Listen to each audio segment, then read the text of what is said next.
Hello दोस्तों। The premier league is back और इस वीक होंगे कुछ बढ़िया बढ़िया मैचेस। हम सबसे पहले रिव्यू करते हैं चेल्सी वर्सेस बॉर्नमथ का। क्या चेल्सी फिर से हारेगी एक बहुत ही छोटी टीम से, या फिर एक स्टेटमेंट विन होगी जो कि आगे आने वाले मैचेस जो कि टफ होंगे उसके लिए एक स्प्रिंग बोर्ड का काम करेगी। तो आज हम बात करेंगे इन 4 पॉइंट्स पे, जो कि हैं चेल्सी की प्रिडिक्टेड लाइनअप एंड फॉर्मेशन। दूसरा point, players to watch out for. तीसरा पॉइंट, चेल्सीज इंजरी लिस्ट। और फोर्थ पॉइंट, हमारा इस मैच के लिए क्या प्रिडिक्शन है। तो हम सबसे पहले बात करते हैं चेल्सी की क्या लाइनअप रहने वाली है। चेल्सी ने 4 में से एक ही मैच जीता है प्रीमियर लीग में, और इसका बहुत बड़ा कारण है पॉच की ये लाइनअप, जो कि कहने को 4-4-3 है पर असल में पता नहीं क्या ही लाइनअप है। चिलवेल को लेफ्ट विंग पे खिलाने का क्या सेंस बनता है? बंदा बाई लाइन तक जाता ही नहीं है, बंदा ड्रिबलिंग कर ही नहीं पाता है, मोस्टली वो इस एरिया में खेलता है। तो आप इस पूरे एरिया को छोड़ ही दे रहे हो, इसका कोई यूज होता ही नहीं है जब चिलवेल खेलता है। और बेचारा कोलवेल, जो दुनिया में इस समय सबसे टैलेंटेड लेफ्ट सेंटर बैक होगा, उसको आप खिला रहे हो लेफ्ट बैक पे। इतना डिफेंसिव माइंडसेट के साथ पता नहीं क्यों उतरते हैं चेल्सी वाले, और शायद तभी हारते हैं। मैं इस लाइनअप में कुछ चेंजेस देखना चाहूंगा। मैं चिलवेल की जगह लेफ्ट विंग पे मुद्रिक को खिलाना चाहूंगा। मैं कहने को मतलब बहुत बड़ा क्रिटिक हूं मुद्रिक का, क्योंकि मुझे लगता है कि बंदे का दिमाग फुटबॉल पे है ही नहीं। बंदा बहुत ज्यादा अफेक्टेड है जो रशिया यूक्रेन में वॉर चल रहा है उससे, जो कि आप समझ सकते हो, अंडरस्टैंडेबल है। पर ज्यादा ध्यान इसका अभी शायद लगता है कि उस वॉर पे ही है, फुटबॉल पे इतना ध्यान नहीं है मुद्रिक का। पर बहुत से फैंस कहते हैं कि मुद्रिक को कंसिस्टेंट रन ऑफ गेम्स नहीं मिला है इस लाइनअप में।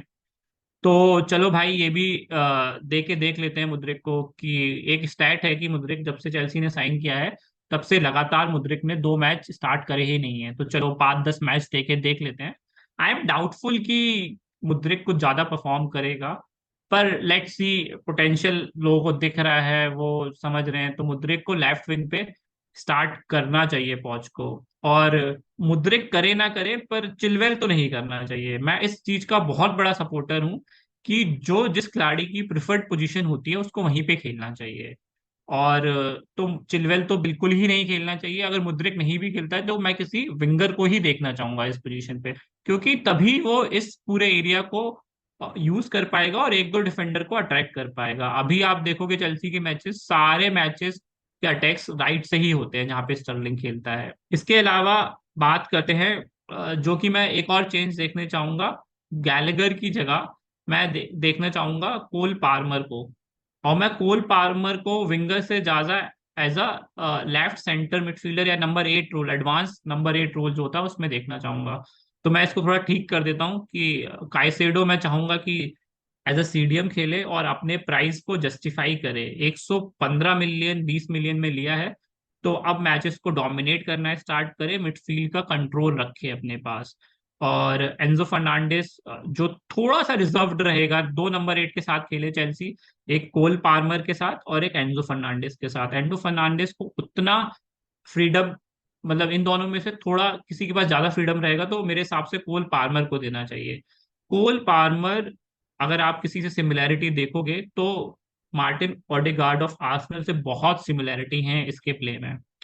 और तो कोल पार्मर एज अ विंगर तो इतना सक्सेसफुल शायद ना हो, क्योंकि वो पेस नहीं है और उतना ट्रिकी नहीं है। पर बंदा टेक्निकली बहुत साउंड है, can play that killer pass clean. बंदा कहते हैं ना कि फर्स्ट टच बहुत अच्छा है, फिर पासेस सही फुट पे करता है, और इस एरिया में बहुत इन्फ्लुएंस कर सकता है मैच को। और स्टर्लिंग जब खेलेगा राइट विंग पे तो वो आउटसाइड जा सकता है और पार्मर उसको यहाँ पे सपोर्ट कर सकता है। तो ये एक चेंज देखना चाहूंगा। अब मतलब मुझे ये समझ में नहीं आता कि मुझे दिख रहा है ये सब चेल्सी में जो इतने रेप्यूटेड मैनेजर्स आते हैं वो चेल्सी में आते इतने डिफेंसिव क्यों हो जाते हैं। तो यही उम्मीद करते हैं कि पॉच को भी ये सब चीजें दिखें और वो अपने डिफेंसिव माइंडसेट से निकल के थोड़ा सा एग्रेसिव लाइनअप के साथ खेले। बाकी तो यार वही सब प्लेयर्स हैं जो हर हफ्ते आपको फ्रस्ट्रेट करते हैं।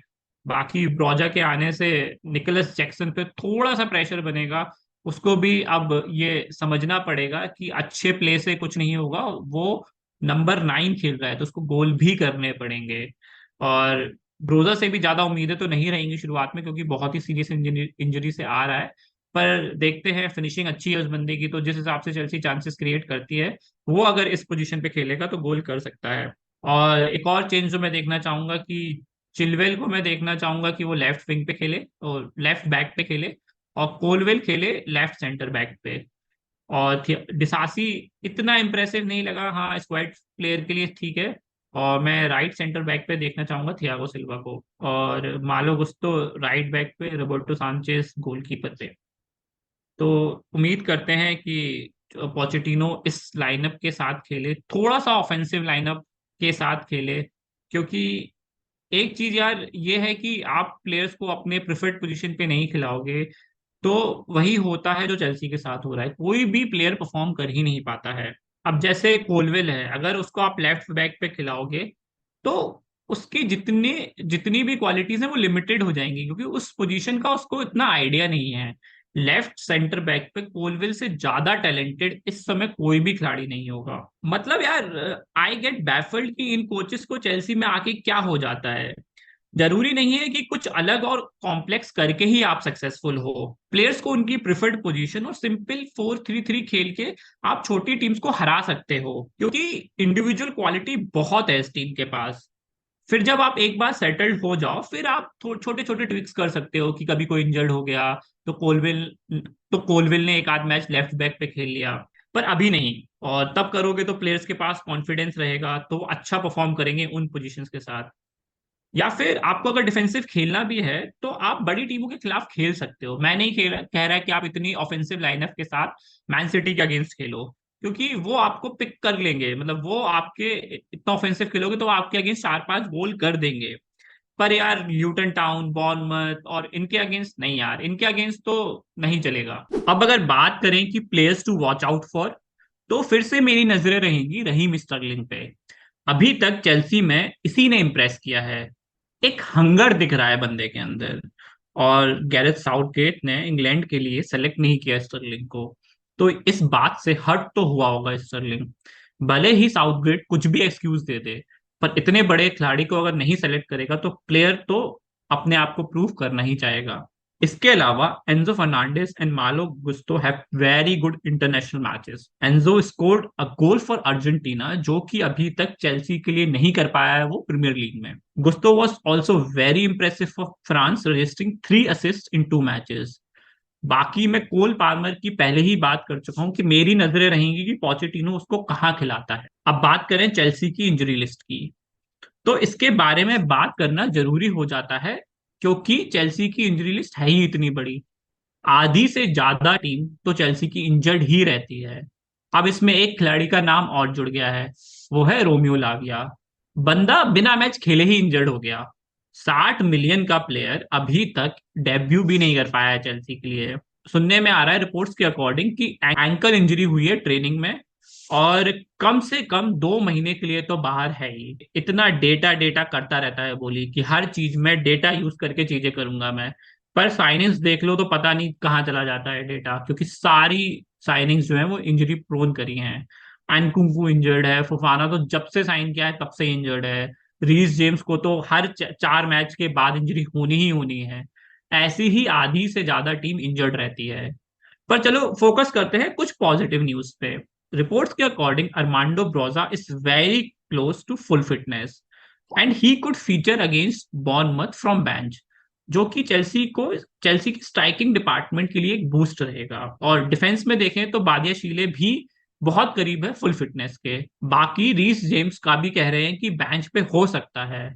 और और बाकी के प्लेयर्स को तो अभी टाइम लगेगा, एनकुंकू, फोफाना, चुकुमोका, लाविया, ये सब तो अभी 3-4 महीने लेंगे। अब कर लेते हैं यार प्रिडिक्शन। अब तो यार बॉर्नमथ के अगेंस्ट भी चेल्सी के प्रिडिक्शन करने में डर लगता है कि इनको भी हरा पाएंगे कि नहीं हरा पाएंगे। पर फिर भी I am predicting a 3-1 win for Chelsea, with Sterling and Jackson scoring for Chelsea. आपको क्या लगता है, जीतेगी चेल्सी? कमेंट करके बताओ हमें, और अपनी स्कोर लाइन भी बताओ कि किस स्कोर लाइन के साथ जीतेगी चेल्सी। चलो मिलते हैं नेक्स्ट वीडियो में ऐसे ही क्रिस्प एनालिसिस के साथ। सियाओ।